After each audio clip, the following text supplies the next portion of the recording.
হাই everyone, আশা কৰোঁ সকলো ভালে আছে। বহুত দিনৰ মূৰত পুনৰ এটা ৰেচিপি লৈ আহিছোঁ। দেখি ধৰিব পাৰিছে মই কিহৰ ৰেচিপি দিব লৈছোঁ। এইটো হৈছে চাওমিনৰ ৰেচিপি, এটা একেবাৰে সাধাৰণভাৱে বনোৱা ঘৰত।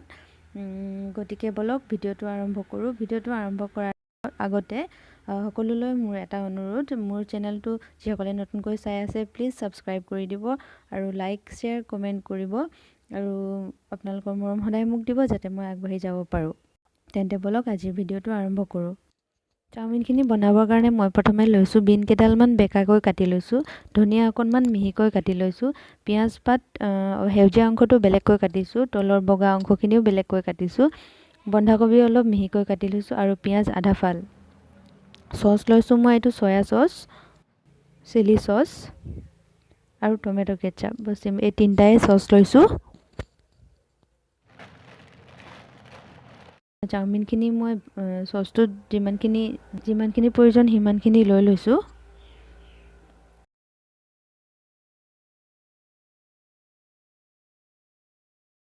তাৰপিছত ইয়াতে মই গৰম পানী অলপ ঢালিছোঁ, নিমখ অলপ দিছোঁ আৰু ৰিফাইন তেল অলপ দিছোঁ। এইখিনি মই এতিয়া বইল কৰি প্ৰায় 80% সিজাই ল'ম।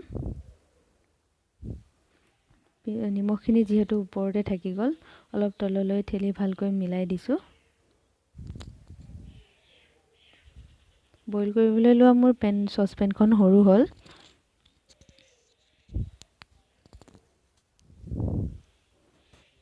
পানীখিনি গৰম ল'লে চাওমিনখিনি সোনকালে কোমল হয়। অলপ টান টান হৈ আছিল, মই সেয়েহে আৰু অলপ বইল কৰি দিলোঁ। হৈ গ'ল, বছ ভিতৰখন অলপ টান হৈ থাকিব লাগিব। এইখিনি হৈ গ'ল। মই পানীখিনি পেলাই দিলোঁ। এইখিনি দেখিছেনে ইমান ধুনীয়া জৰজৰীয়া হ'ল, যিহেতু ইয়াত অলপ তেল আৰু নিমখ দিয়া হৈছিল ষ্টিকি নহ'বৰ কাৰণে। এতিয়া এখন পেন লৈছোঁ, তাতে অলপ ৰিফাইন তেল দিছোঁ। তেলখিনি চাৰিওফালে স্প্ৰেড কৰি ল'লোঁ। তেলখিনি গৰম হোৱাত ইয়াত মই পিঁয়াজখিনি দি দিছোঁ।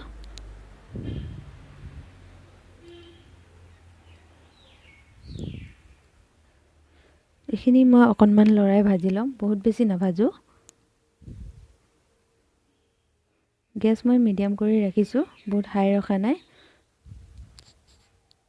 হৈ গ'ল। এতিয়া মই পিঁয়াজ পাতৰ যি তলৰ বগা অংশটো লৈছিলোঁ সেইখিনি দি দিছোঁ। এইখিনিও অলপ লৰাই ল'ম, বহুত বেছি মই ভাজি নলওঁ, দুবাৰমান লৰাই লৈছোঁ। এতিয়া ইয়াত মই বন্ধাকবি কাটি লোৱা বন্ধাকবিখিনিও দি দিছোঁ। পুনৰ লৰাই ভালদৰে মিহলি কৰি ল'ম গোটেই চব্জিখিনি।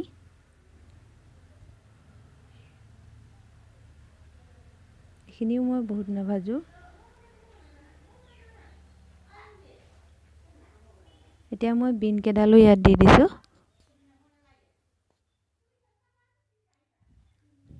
সেইখিনিও মই অলপ লৰাই লৈছোঁ, ভাজি লৈছোঁ। চাওমিনত যিহেতু চব্জিবোৰ আধা কেঁচাকৈ থাকি যায়, সেয়েহে মই এইখিনিও বহুত বেছি ভাজি নলওঁ। অলপ নিমখ দিছোঁ, নিমখ মই বহুত বেছি নিদিওঁ কাৰণ চাওমিনখিনি বইল কৰোঁতেও মই তাত অলপ দিছিলোঁৱে নিমখ, আৰু যিখিনি চচ মই ইয়াত ব্যৱহাৰ কৰিম সেই চচখিনিতো অলৰেডি আগৰ পৰা অলপ অলপ নিমখ থাকে। এতিয়া দিম মই ইয়াত টমেটো কেচাপ। যিসকলে টমেটো চচ খাই ভাল পায় তেওঁলোকে অলপ চচ বেছিকৈ ব্যৱহাৰ কৰিব, আৰু যিসকলে তেওঁলোকে অলপ চচ কমকৈ দিব।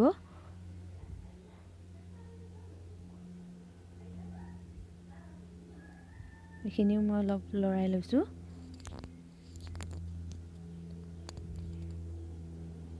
অলপ সময় লৰোৱাৰ পিছত ইয়াত মই দিম চয় চচ।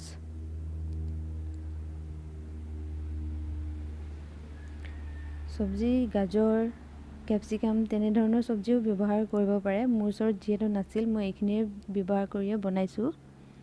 এতিয়া দিছোঁ মই চিলি চচ, বহুত বেছি নিদিওঁ কাৰণ সৰু ল'ৰাও আছে ঘৰত খাবলৈ, সেয়েহে চিলি চচ অলপ কমকৈ ব্যৱহাৰ কৰিছোঁ।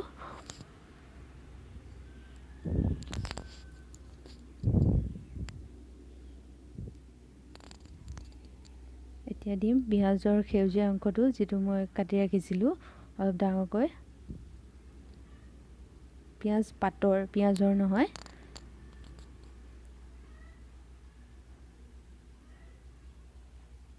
বহুত দেৰি মই ভজা নাই চব্জিখিনি, অলপ অলপ সময় ভাজিছোঁ। এইখিনি হৈ গ'ল। ইয়াত মই এতিয়া আগে বইল কৰি ৰখা চাওমিনখিনি দি দিছোঁ। অলপ অলপকৈ দি মই মিহলি কৰিম, গোটেইখিনি যিহেতু একেবাৰে দি দিলে মিহলি কৰিবলৈ অলপ কষ্ট হ'ব। ইয়াত মই আৰু কোনো ধৰণৰ মছলা বা অন্য ধৰণৰ চচ ব্যৱহাৰ নকৰোঁ, বছ ইমানখিনিয়ে ব্যৱহাৰ কৰিম। যিসকলে অলপ জ্বলা খাই ভাল পায় তেওঁলোকে অলপ জালুকৰ গুড়ি দি দিবও পাৰে। এইখিনি মই অলপ অলপকৈ দি দুবাৰকৈ দি মিহলি কৰিলোঁ।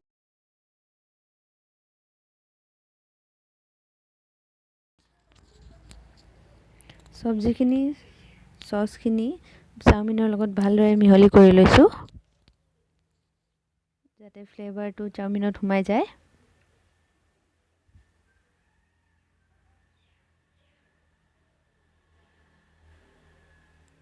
দেখিছেনে ইমান ধুনীয়াকৈ মিহলি হৈ গৈছে।